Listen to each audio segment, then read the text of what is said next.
Complex Reads. So in today's video, we are actually going to be talking about historical fiction. This is one of my favorite genres. I love it. Obviously, I love fiction, and then add some history to it. It's just like chef's kiss. So I want to share 5 that I have read and then 5 that I have not read. And of course, they're going to be in the, realm of books that are kind of like unknown, unsung. You guys know I love those books that no one talks about. So let's just get started. So for the ones that I have read, the first one is One Night in Georgia by Celeste O. Norfleet. Now this deals with civil rights movement. It's set in 1968. You have had Martin Luther King and Bobby Kennedy assassinated. You have these 3 young girls and a young man. They are traveling from New York to Atlanta. The 3 girls are seniors in college. They go to Spelman. And then you have the young man, he goes to Morehouse.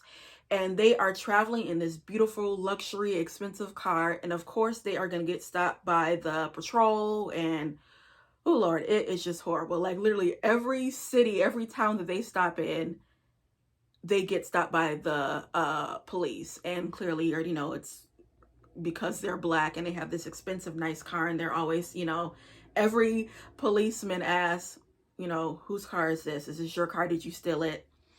I adored this because it talks about the Motorist Green Book. That was a guide where black people used in order to know where to stop at, like rest stops, restaurants, gas stations. So they use that, and I had heard of it, but I didn't really know like the depths of it. And they use that guide to, like I said, travel and know where to stop. But of course, again, the policeman stopped them numerous times. It was such an eye-opener. And I like the fact that it came from like the perspectives of like 3 young girls and how they really felt, just about segregation, about, just the injustice when it comes to blacks, and especially during that time period. This was a really good pick. Next is one of my favorite authors of all time, Vanessa McFadden, Glorious. And also it's one of my favorite genres of all time, the Harlem Renaissance. So this is inspired by Nella Larson and Zora Neale Hurston. The main protagonist is a fictional historical writer. Her name is Easter Barlett, and you see how she becomes, a writer, see how she comes into the world of the Harlem Renaissance. Of course, you have, real life figures, like, she mentioned like Langston, and who else did she mention? Marcus Garvey. And then of course you have like, the fictional characters such as her. I adored this. It was, oh my goodness, like everything that Bernice McFadden touches is just gold. I love this book. And the fact that it was inspired by Nella Larson and Zora Neale Hurston, if you know anything about their lives, Nella Larson, she stopped writing after 2 books because she was accused of plagiarism. And then with Zora Neale Hurston, she basically died like poor. Her grave was unmarked, so no one basically knew where she was buried. And she died in poverty. She actually, after she stopped writing, she became a domestic because that's the only way she could make money. So her life just ended not well. And my thing is, we have these, amazing works, and she was such ahead of her time. I mean, everything she touched was just gold. So yeah, if like I said, the backstories of Zora Neale Hurston and Nella Larson, it does make you sad, but at the same time, it's like we have these beautiful works by these amazing authors. You can't help but be proud. So this is a gem. Next is another book by Bernice McFadden. It's called The Book of Harlan. Now this was also amazing because it talks about the concentration camps, but from a black man's perspective. Harlan goes to Europe, and he, basically ends up in a concentration camp. And the way that she just wrote this, you felt every moment in those camps. It was just, oh my goodness, my heart. Like, I literally felt I was in those camps with those men and women. Like, she takes you that far. This is hard to read, but it still is such a good story. And I have never read anything like it.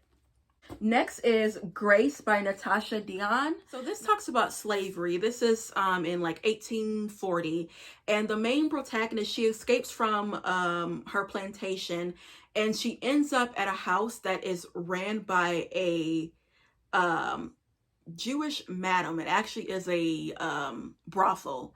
And this woman that takes her in, she is like a spitfire. You do not mess with her. She will get you together. But the fact that this woman took her in, and just everything that went along with it was just, it was mind-blowing. The dialogue in this is amazing. I really like Natasha Dion's writing. This was her first book, her debut novel, and it did not read like a debut novel. And I also like the perspectives of how the perspectives of the basically prostitutes, just to see how they were living. And that actually was a thing. A lot of, you know, women, they took to brothels in order to make a living, and just to see the ins and outs of that was just fantastic. This was, it took me on a ride. It honestly did. And lastly, this one, The Yellow Wife. You guys know I adore this book. This is my second copy, and this is the second time I've read this. This talks about the Lapierre jail. It was inspired by the Lumpkins jail. And you have a man named, the real man, his name was Robert Lumpkin. He married Mary Lumpkin, who was a slave. But Robert Lumpkin was a slave trader, and he owned a jail where you would house and beat and just brutality to these slaves. But he married a black woman, and he had 5 kids with a black woman. So you just see again how she is trying to live her life, trying to navigate, trying to escape just the brutalities of everything that went on, you know, in that jail, in that, oh Lord. So yeah, you just basically see how she's trying to just live life. And oh my goodness, this book, such an eye-opener. I have such a different perspective of slavery because of this book. This, you guys have to read, like have to read. This is just amazing. Okay, now to the books that I have not read. The first one, which I am currently reading, is called Island Queen by Vanessa Raleigh. Now, this is about the real life woman named Dorothy Thomas. She was a slave that bought her freedom, and she was from the Caribbean islands, but she became really wealthy.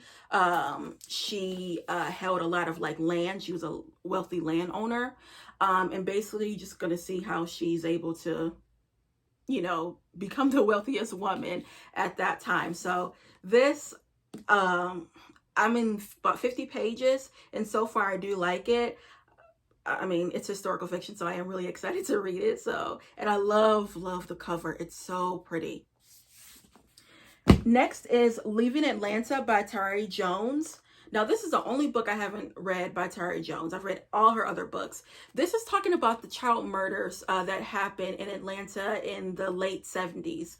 And she wrote this because she was a child during that time, and 2 of her classmates were actually murdered. And I think that the man that the child murdered, he was a black man. But yeah, the backdrop is that. So I know this is going to be difficult because clearly there's children and they're getting murdered. But the way Tarry Jones writes, she knows how to write. So I'm not, you know, worried about the writing. It's just like the subject matter. I know it's going to be really tough and, you know, hard to read, but yeah, I really do want to read this. And I did not know anything about the child murders until I, read the synopsis. Next is Magic City by Joel Parker. Now, this is dealing with the 1921 Tulsa massacre. The first part of the story is about a black man that is accused of rape, and he basically escapes. And then the second part is about a white girl that I think her mother has died, and her, I believe, father, I think, is trying to marry her off to a farmer, but the farmer like had raped her or something. So it's gonna be really hard to read, just like the Leaving Atlanta. But this one I really wanted to get into because it is talking about the 1921 Tulsa massacre, and that I just learned about that. I did not know anything about that, was not taught that in school. And when I saw that, I'm like, I have to snack this up. So yeah. Next is Wild Women and the Blues. Now, this is talking about the 1920s jazz age. You guys know that's up my alley. And I think the main protagonist, she was a like a Hollywood star, and then it goes from past to present. So in the past, she was, in like the Chicago jazz age, and then the present time, she is like 100 and something, and she's talking to a person about her life. I cannot wait to get into this. I mean, jazz age, 1920, you guys know some alley. And lastly is also another book by about the Harlem Renaissance. This is a Harlem Renaissance mystery. It's Dead Dead Girls. So this is Harlem in the 1920s. So you are dealing with, once again, like the jazz age.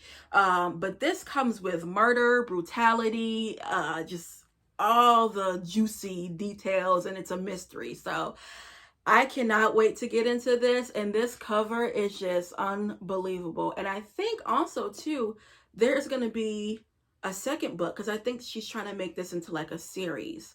So yeah, there's a second book that's coming out. I'll pop up a picture, because when I saw that, I'm like, oh, I'm definitely getting that. So this is actually on my list to read this year, because again, it's focusing on Harlem Renaissance, and y'all already know that's my jam right there. So yeah, guys, that's all I have for you when it comes to historical fiction. Yeah, that is a genre, like I said, that I really do love, and I tend to, gravitate towards, and there's nothing like historical fiction, and honestly isn't. So that's all I have for you guys, and I'll be back with more Black books. Bye.